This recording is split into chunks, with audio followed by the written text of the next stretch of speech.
On September 7th in Minnesota, there was a fatal plane crash north of Montevideo. On September 8th in Colombia, there was a plane crash killing 10. Also on September 8th in New York, 2 were killed when a small plane crashed into a rail car.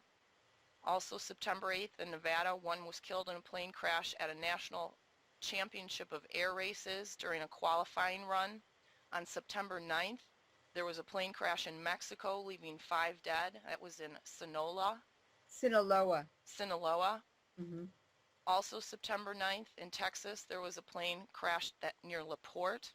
Also September 9th in Connecticut, there was a plane crash in Watertown. Are these commercial or private or mixed? Mixed. Most of them are private, small planes. Yeah. On September 10th in Virginia, there was a small engine plane crash near I-77 in Carroll County. Pilot was injured. On September 10th in Texas, a pilot was killed when his plane crashed near Austin Airport. On September 11th, there was a small plane crash reported at Cascade Airport in Idaho. September 11th, there were 2 fighter jets that crashed in the Western Pacific, reported by the U.S. Navy. They have not given a reason for that crash. Is that like over by Okinawa? I want to say that it was near Guam, but I'm not positive, and there may have been a drill going on in the area. I'm sorry, 250 miles west of Wake Island. Oh, Wake Island. But there were 2 fighter jets that crashed. Out in the middle, yeah. Also, September 11th, a UPS cargo plane had an emergency landing due to hydraulic problems. We know what that is. September 11th, a military plane crashed in Gulu. Pilot ejected to safety. Do you have a reason on that one? No. September 12th, plane flips while landing at Austin Executive Airport. This was the 2nd plane crash there in a week. Wow. Ground loops? Ground loops. Jesus. Somersaults on the runway. On September 13th in Maryland, small plane flips over at Maryland Air Park. That may have been weather related. Uh-huh. Also, there's 6 or 7 events just on September 13th. Alaska, there's a small plane that crashed near Mount Susitna.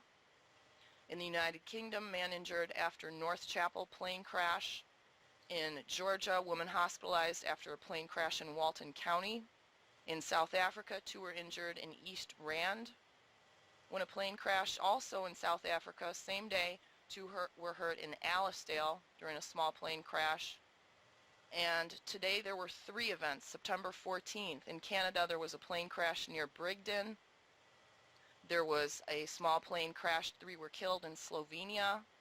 And Mudgee, Australia, 2 died in a small plane crash. So this is just the last 8-9 days what's happened, and there were only 2 of these published in mainstream media. One was the Jamaican flight, because it was being tracked all over Twitter at the time when it occurred, and then there's another missing plane that's not even on this list that had left the Dominican Republic on the 12th, and that plane has not been heard from, and no wreckage has been found.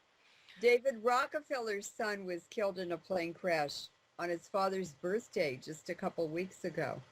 With the small planes, you're looking for a couple of different indicators, and in a lot of cases this is going to be Wigner, but there are many other reasons for small plane crashes, and in 3 cases that we're certain of, the case of John Kennedy Jr., the Wisconsin senator, his name escapes me right off of the top, right? Wellstone. Yes, and David Rockefeller's son. Well, those were prearranged events. That's definite. So you've got that, small planes, maintenance, and actual handling. You have a lot more trouble with crosswinds, that variety of things. So on an examinational basis, statistically, I'll give you odds right now that better than 70% of it's coming from Wigner. Yeah. Aren't small planes, though, that are privately owned usually better cared for? You know, the pilots do their own inspections. They do their own inspections. They do their own maintenance. allow me to suggest that entropy is starting to set in with a lot of processes, including human That's processes. right. And there are other forms of active interference occurring in targeted locations that I think will increase over time in America. Yeah, he's right.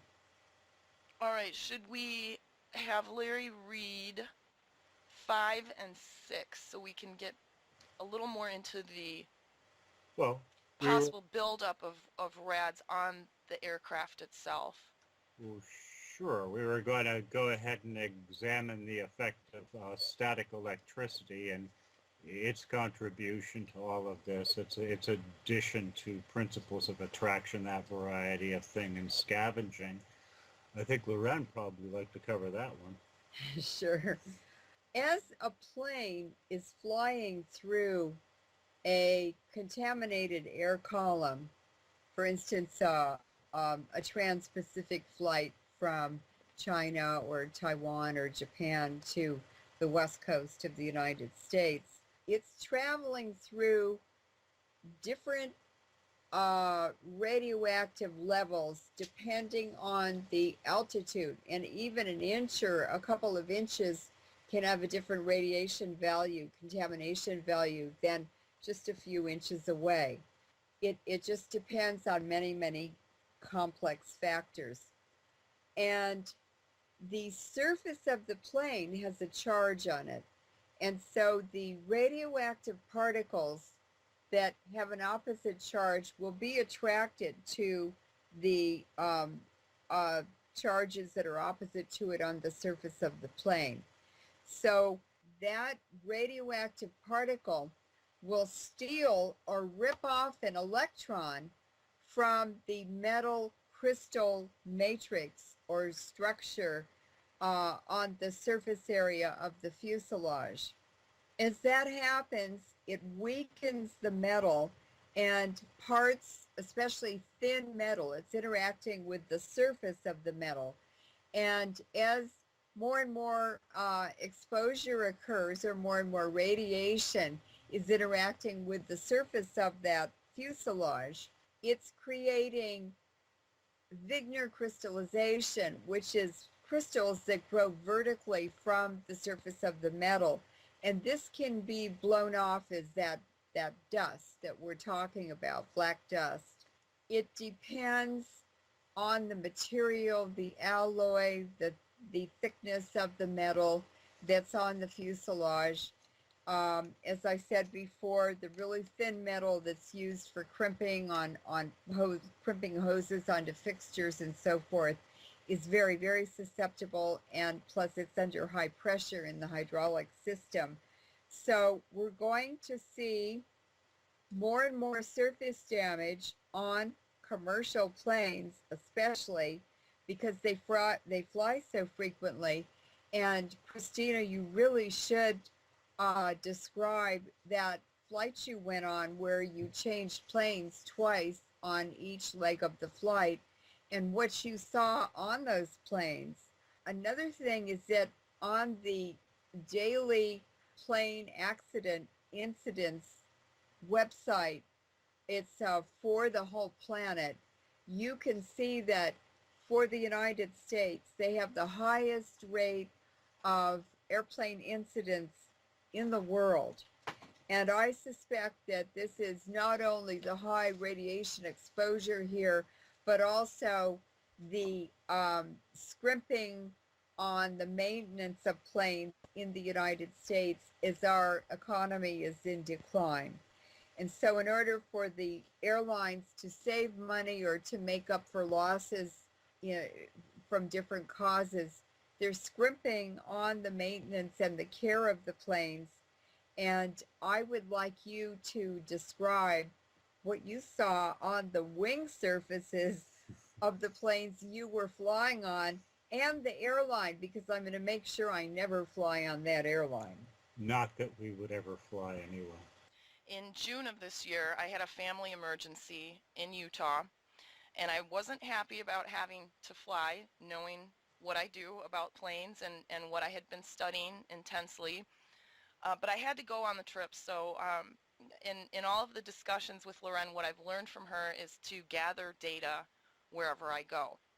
So I use this as an opportunity to scout what is going on at the airports, what is going on with the planes, just from my brief perspective, which included 4 flights that were kind of zigzagged across the country because I had to make them on very short notice. I had to fly from Detroit to Chicago to Salt Lake City and then to Phoenix back to Detroit. And on every leg of the journey, all 4 trips, our plane was delayed significantly by maintenance issues. And while we were sitting on the tarmac, I start looking around at the other planes that are around us. And it was very obvious in terms of maintenance and cleanliness